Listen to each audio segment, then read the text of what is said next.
Welcome to The Yard, where faith and sports collide. I'm your host, Marcus Preciado.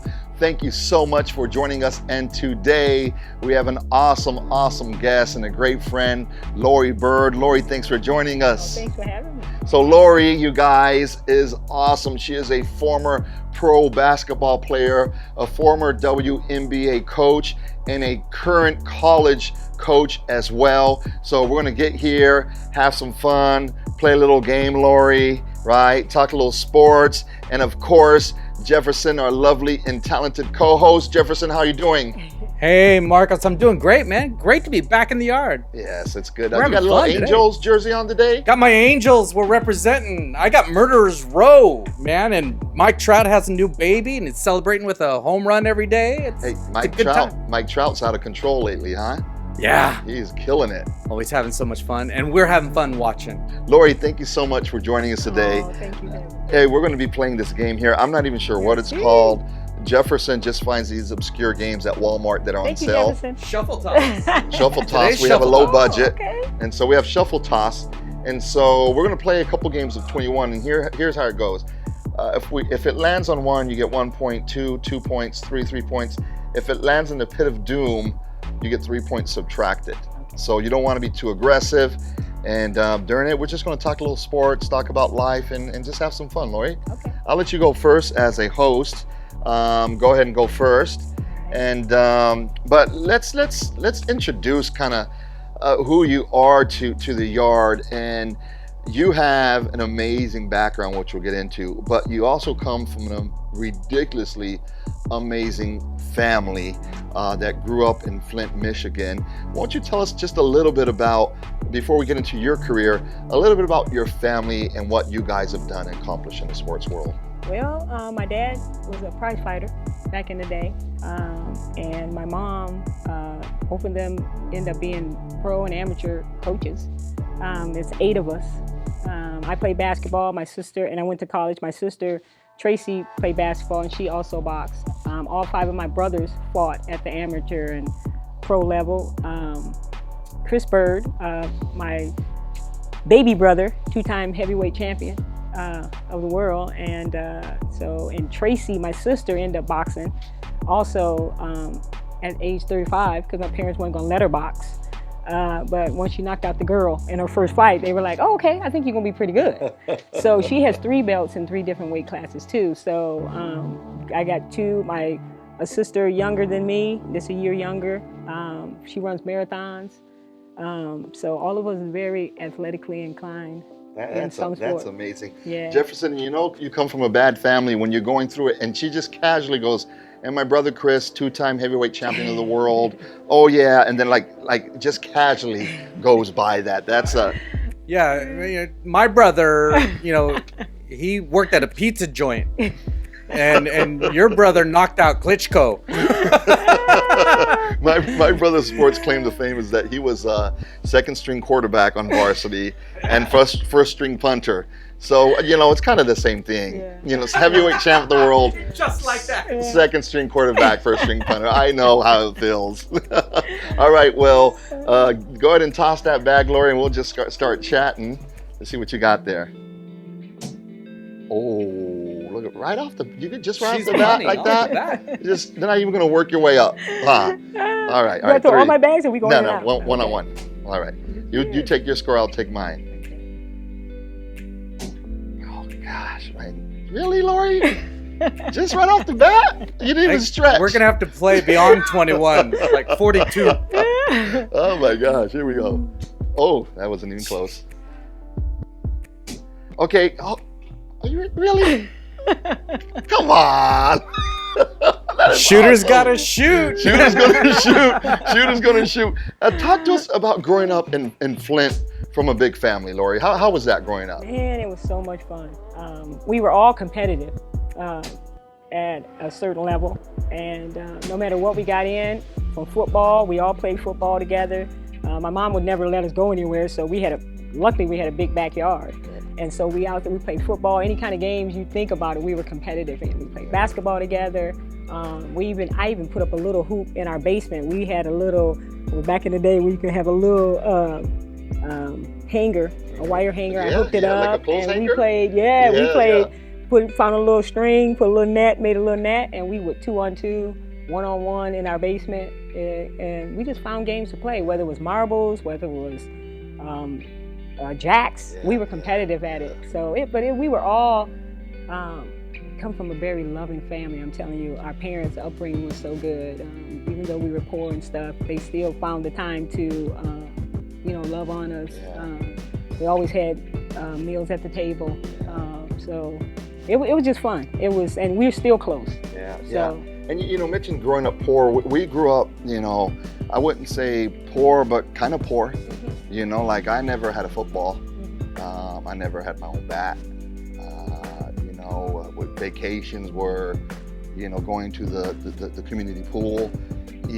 Sometimes we're just eating Spam and drinking Tang. So, but in our era, I don't think it was a huge disadvantage growing up poor. No, it wasn't. Because it created like you depending on your family, being creative, right?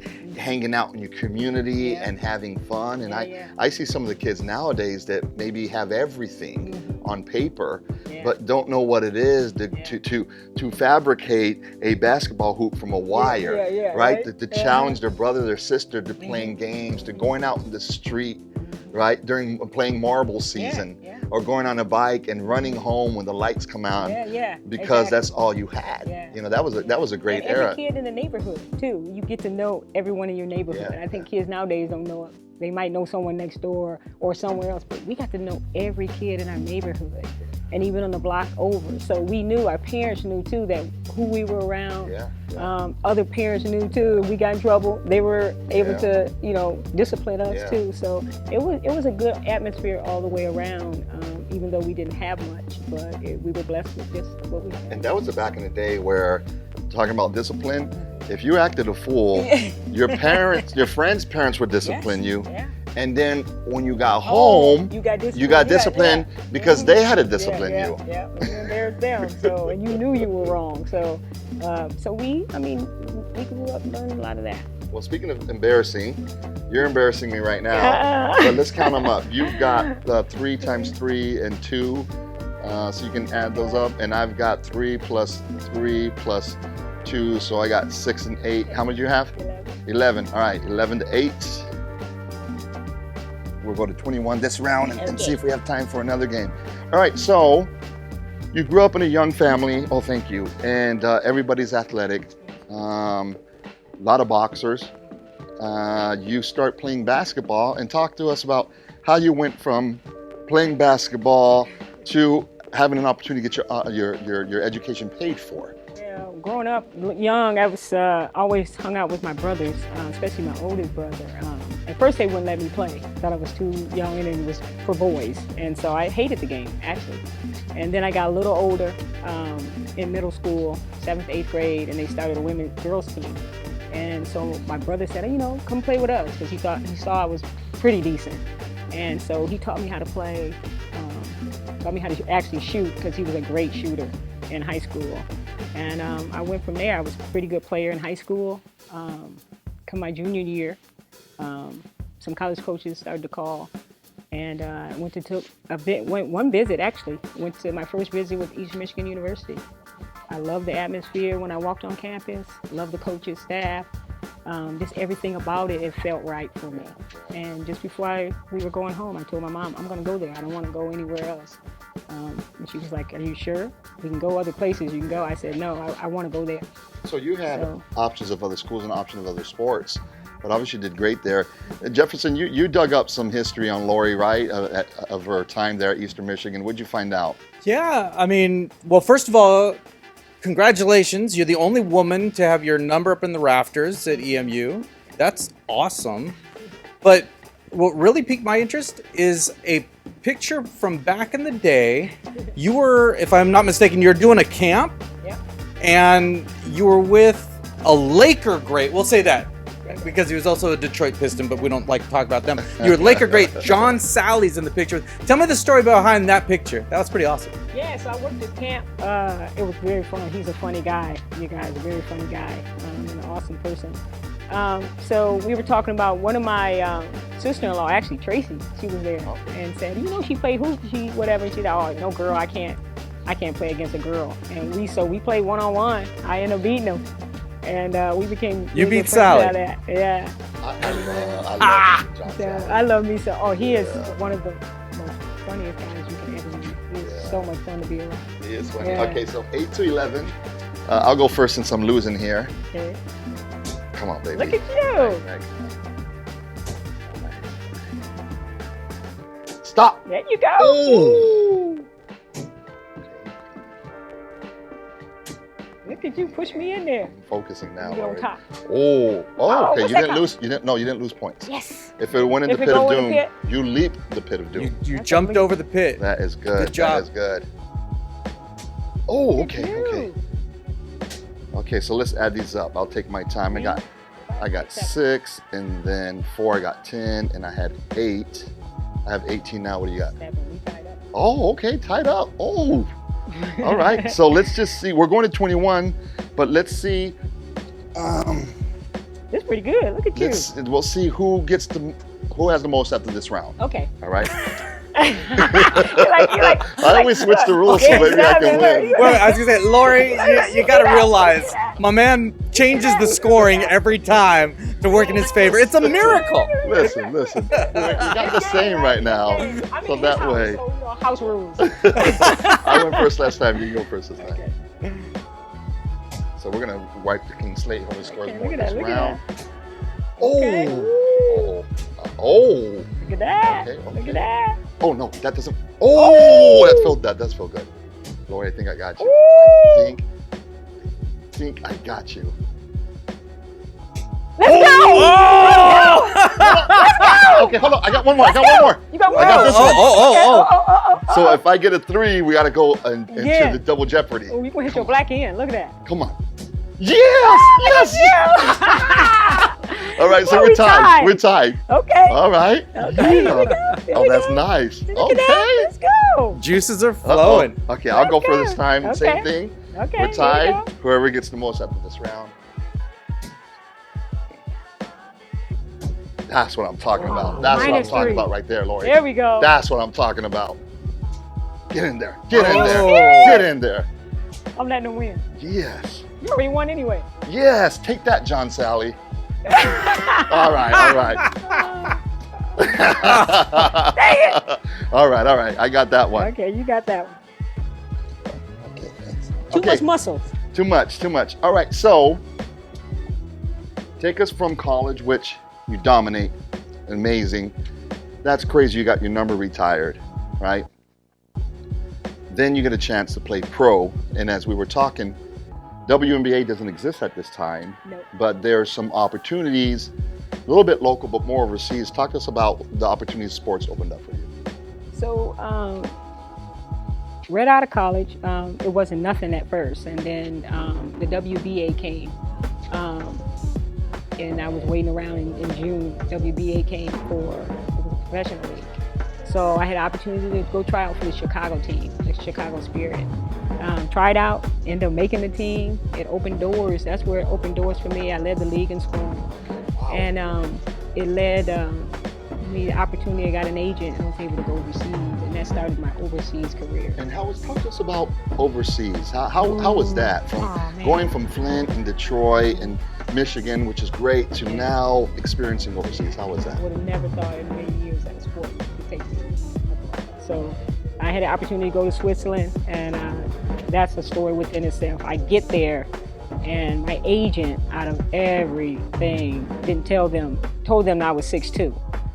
So we were at the airport, right? Wait, hold on. Told him I was 6'2". So we were at the airport. In shoes. We were at the airport, and I waited there for a long time. Didn't know the language, didn't peep. I was really kind of nervous because in a different country by myself. And the only thing I remember is make sure you hold on to that passport so you can get home. And so it cleared out a little bit, and this little guy from nowhere come up. Are you Laurie Byrd? Are you Laurie Byrd? And I was like, yes, I am. And he kept talking just like he was mad. And so, so we get back. He take me to where I am, and I walk in, and they were looking at me and they didn't look too happy. And this is what I didn't realize. And so I heard them on the phone saying, you know, we want another player. I understood that part of it. And I was like, what did I do? And so the agent, they gave me the phone, talked to the agent, and the agent was like, you know, they think you're 6'2". I said, well, where'd they get that from? He was like, I told him you play like you 6'2". And I was like, what? That is classic. So we get there, we practice, and things kind of smoothed over a little bit because they kind of realized I could shoot. Yeah. And literally, our first game, I remember when we were in France, my very first game, I ended up with 69 points. Oh, come on. I ended up with 69. They didn't care if and you after were 5'2" or 6'2". after that, I was Laurie, you do you. Oh, that is awesome. Yeah, so I tell everybody that story. All right. Well, we'll let you go first this round. That's funny. What? Weakness? That was really. What's the M for? For weak. The W. The W. Upside down. Here we go. I'm kind of feeling it now. I'm not going to lie Okay, I'm going to get in the gutter. I Get out of here. I'm getting too strong. I'm kind of feeling What? it now, Laurie. You know when Jordan would get in the zone now? I and know, then, he get in the zone. He would I'ma take catch over up. the game? I'm going to catch Well, up. you're though. experiencing that right I'm now. going to catch up. I'm going to catch up. Though. I'm just What's taking over what's the game. W? What's the W for? The I W. don't know what that is. You know what? Okay, what up? Jefferson, what's the ruling on my my guy on the line there? Yeah, that ruling goes up. So, Marcus, you got 4 times 3. All right, well, the way I 12. That's see it. 12. I know that's 12. Yeah. 12. You got a Now, minus 5. 3 from there. Minus A 3, li- I got 2. A little Good. tip What here, the- what does- Laurie, you can play defense. I do. You can Okay, knock okay. him into Oh, that pit of doom. that's why I asked the last time. Jefferson, mind your own business. Thank you, Mind your own Jefferson. business. Hey, look, teamwork make the dream work. That's what I got to say. That's all I got to say. All right, you get to go first. Okay. Okay. That's I 2. got 12. Come on, Marcus. Come on. 14. I'm going to try to put it away this round right now, I'll be honest with you. Oh. Thanks for knocking mine in. Oh, no. Oh, you just screwed me up a little bit. Mm-hmm. Oh, pit of doom. Pit of Serious? doom. Oh, All right, man. so I got 12 plus 3. 3 plus 6. I got 8. 3 plus 6 3 plus 6. is 9. 12 from 9 is 21. That's 21. That's game. It's okay. Maybe You're next a time. rude host, Maybe, brother. That is. Hey, dude. Hey. I let him win because it's his house. So I appreciate it. So, you have a great pro career, and then talk to us about how your next stage in basketball, your next adventure is now going to coach. Yes. Talk to us about that. So I had an opportunity to, the WNBA started and the league folded. I played in the ABL, and so the league folded, and had an opportunity. Nancy Liebman called me in to come and try out for, the team, and it didn't end up making the team. So while I was there, just before I left, a reporter came up and gave me a number to one of the coaches, and she was coaching at the University of Detroit. And on that it says, give me a call. I knew the person because I played against her in college, and when I called her up, she offered me a assistant coaching job at the University of Detroit. So that's cool. So now that's how it started. you're in your hometown. Uh-huh. Flint, Detroit, love the Byrd family. You're coaching University of Detroit, and then you take it up to the next level pretty soon, though, right? Yeah, Talk to us about that. So I coached there for 3 years, and Bill Lambier ended up getting a job with the Detroit Shock. And so he was looking for assistant coaches. So I applied for that, came in for an interview, and got the job. And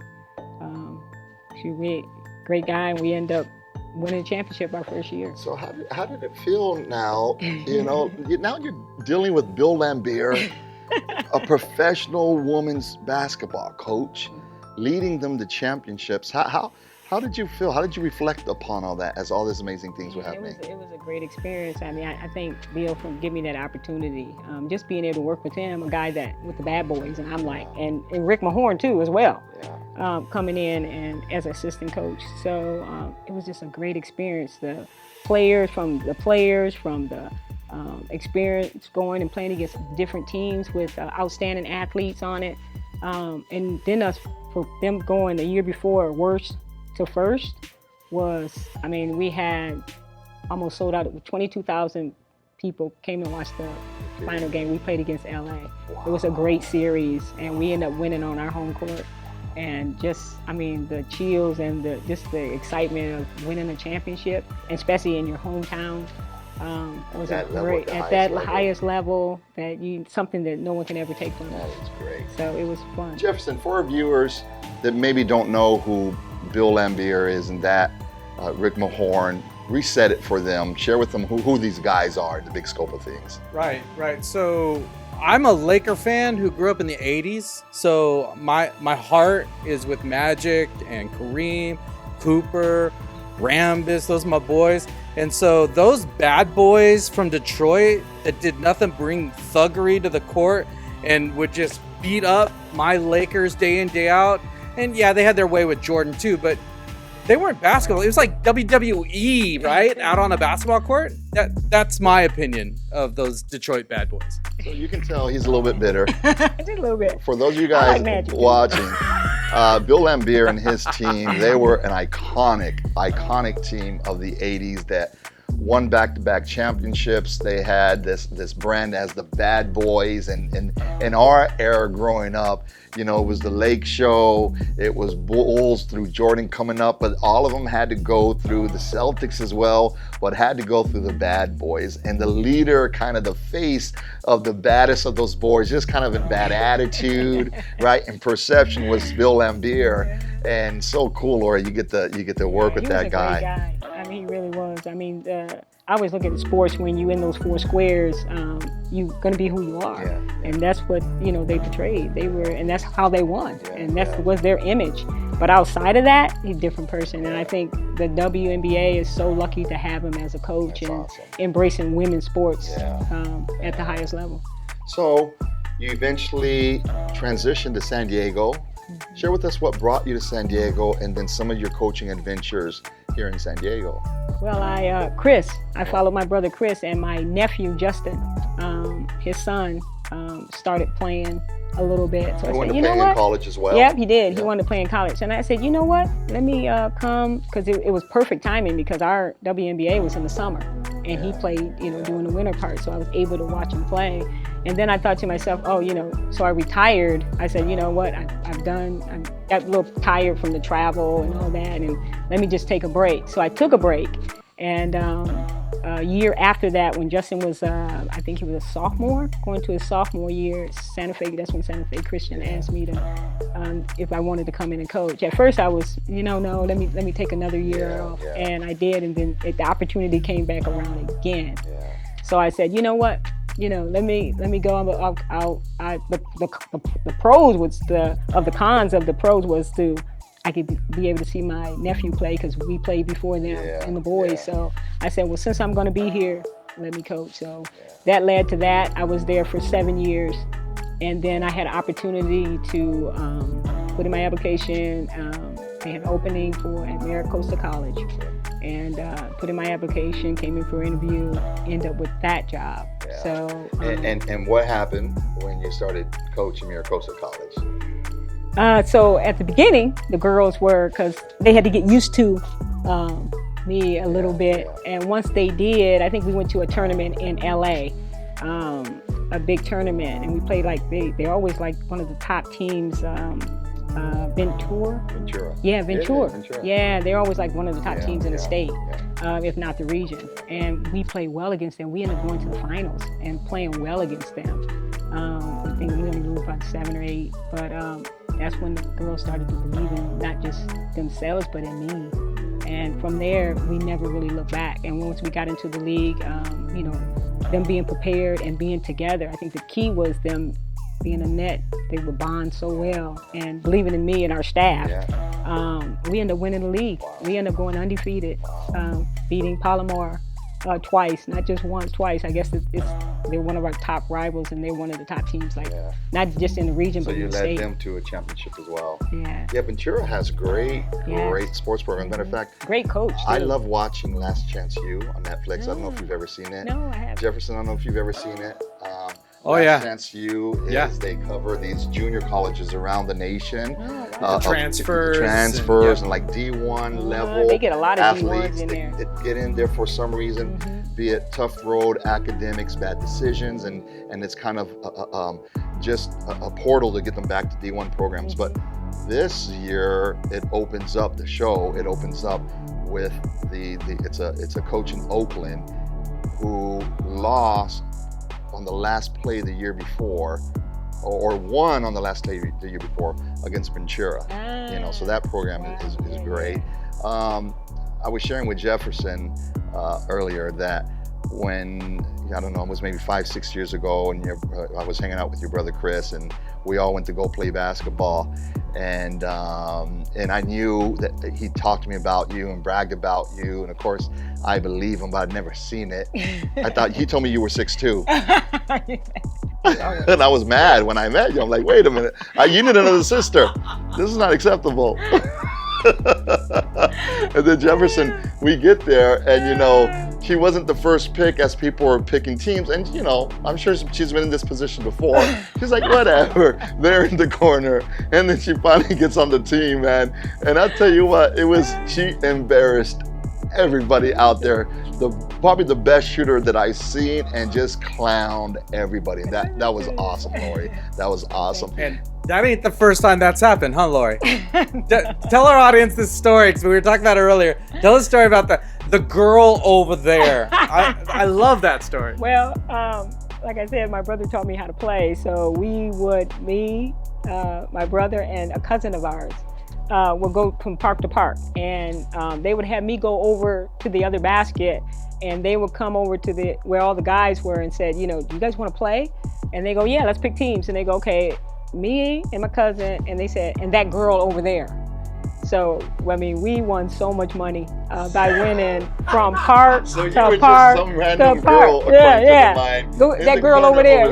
Yeah. And they picked you all the time. All the time. And they were just like, they got that little girl. And it was so much fun, man. We ate all the time. We had ice cream. It was 7-Eleven was one of our biggest places that we go get Slurpees. And we would play from sun up to sundown. Wow, that's funny. Well, stay tuned, guys. We're going to be back with Laurie Byrd, the girl over here. This time, we're going to talk about how faith and sports have collided in her world. Welcome back to the yard where faith and sports collide. I'm here with our guest today, Laurie Byrd, former professional basketball player, former WNBA coach, as well as current college coach, but just all around awesome gal. Laurie, thanks again for joining us today. Thank you for having me. So this is my favorite part of the show, Laurie, I know. where we get to talk about faith. And this whole show is about how faith and sports collide. So I'm just going to ask you, Laurie, how have faith and sports collided in your life and in your world? Well, giving me the opportunity to, like how I think I was telling you earlier about Athletes in Action, when I was able to go with a Christian group overseas to play ball, and having that opportunity to see just another country and how they were poor, and that actually how I won myself into the Lord when I was over there. So for those of you guys who don't know, Athletes in Action is an organization, a Christian sports organization that creates these teams that go around and compete with different people around the world. And through competing, they also get a chance to love on them, share the gospel. And what's nice too is not only are they sharing the gospel with the teams they're competing against, but in your case, the athletes that join them, and they take high level, even professional level athletes, right? Yes. But they also minister to the people that are on their team. It's a great way to know the Lord. And we're able to tell our testimony. Okay, so you went on a missions trip with them, played in the Philippines. You saw kind of how the poverty that was there. Right, but then also you got to work with these group of people that loved God, and through that you got to get to know who God was, and faith in Jesus Christ. And let's just fast forward. Then ultimately, God used all those things: your basketball background, your Athletes in Action background, your missionary background, your faith, to kind of bring you to a spot where now you become the basketball coach of a thriving Christian school, right? And share with us how your faith really helped you minister to kids, maybe in a way that you weren't used to or weren't ready for. So the beauty of that and the blessing of that was I was able to minister to kids that were really young, and through their lifestyle of them being rich and having money and having everything, from, like I said, being an athlete and seeing a different type of poverty, it wasn't really all about that. So, giving my testimony of my faith through them, as far as kids needing, guidance, different directions as far as they getting in trouble, just being loved on. Yeah. And so just spreading that a little bit with my faith, and just letting them know that, through the Lord, anything is impossible. Anything is possible. Yeah. Through that. You said a key word in there, Laurie, which was love. Mm-hmm. And being a Christian, often we get misunderstood. Mm-hmm. Being a Christian, often people misunderstand us for good reasons, because often we're not doing Christ-like behavior right. Often we're quick to judge. Mm-hmm. Often we're quick to attack people that believe different than us. Mm-hmm. And that's not really what God has called us to do. Yeah. Amongst anything, if we could boil down God's commandments, mm-hmm. God's laws, right? It's mm-hmm. pretty simple. It's love Him and love others. Mm-hmm. And through loving the kids that needed it, did you see it to be an effective tool to kind of help point them to the Lord? Oh yeah, we had some kids that wasn't, Christian, or wasn't really sharing their faith within, just because they were at a Christian school. So we would have Bible studies at least twice out the week. Talk about different commitments, humility, the love, through Christ, and it was very helpful. Yeah. And can we rewind too, because I know that even though through athletes was kind of the catalyst, but mm-hmm. I know that you were learning biblical principles even from a young age. Mm-hmm. Maybe not Bible studies with your dad and your parents, but mm-hmm. you were learning to work hard, mm-hmm. right? You were learning to be your best. Mm-hmm. You were learning to give passion to something and really give your best to it. So those are even though those may not be Bible studies, mm-hmm. what I find very interesting, Laurie, is all those principles that are used that yield great success. All these principles that the world's using are biblical principles, mm-hmm. right? And share with us some of the principles just in your family that maybe weren't Bible studies, but I was wondering, how could your family accomplish what it accomplished? Because certainly you guys were athletic, but mm-hmm. the amazing things that you personally have done, and then your cousins have done, and your brother has done. What in your family was taught or displayed for you guys to accomplish those things? I think the work ethic, being committed, and believing in believing in your abilities, and to, portray those out there to your fullest. To work hard 110%, no matter what. And I think the biggest thing was to believe in yourself, and to know that, you have a lot of God-given ability to use it to utmost. I agree. And sometimes as Christians or just people, we don't understand the gifts that God has given us. Mm-hmm. And I love a verse in James, Laurie, where it tells us that every good and perfect gift is from our Father above. Mm-hmm. And oftentimes as Christians, we think humble means, don't acknowledge you have these gifts. That's not humility. Humility is glorifying the Lord with those gifts and giving Him the glory. And so for the gifts that He's ingrained in you, to maximize them. So then now God gets that glory. I love this parable of the talents, and it's this parable that someone was giving 5 talents, and it was monetary things, so like 5 coins, and then somebody got 2 and somebody got 1, and the one that had 5 went out and invested and developed those talents and the money and the coins, and the one that had 2 did the same thing, and so now had 4, and the one that had 1 hid it, buried it, right? And then when his master came to be accountable for, all right, what you got? And then one with 5 said, hey, look, you gave me 5, I developed them, I invested, I made 5 more, here you go. And that's just like, right? And then one with 2, same thing, and then one with 1 was like, look, I know that you're a shrewd master. I know you take this serious. So I just protected it, and I just buried it so I could give it back to you. And the master was like, he didn't like that. And he took what that one had and he gave it away, And I think, when I think of that story, I think of you and your family, of having these gifts, but while doing something with them, multiplying them, and ultimately, whether it's becoming 2-time heavyweight champ of the world, because I remember Chris would wear his Jesus shirt, right? And he would use that platform, beating Klitschko, right? Beating Evander Holyfield. And through that, what a great chance to give God the glory. And now here you are with all your experiences ministering to young kids and pointing them to Jesus as well, and by developing your talents. And that is awesome. Well, Laurie, thank you so much for joining us today. Great having you. You guys, thank you so much for tuning in. I want to say a huge thank you to Christian Podcast Central for partnering with us, helping make this possible.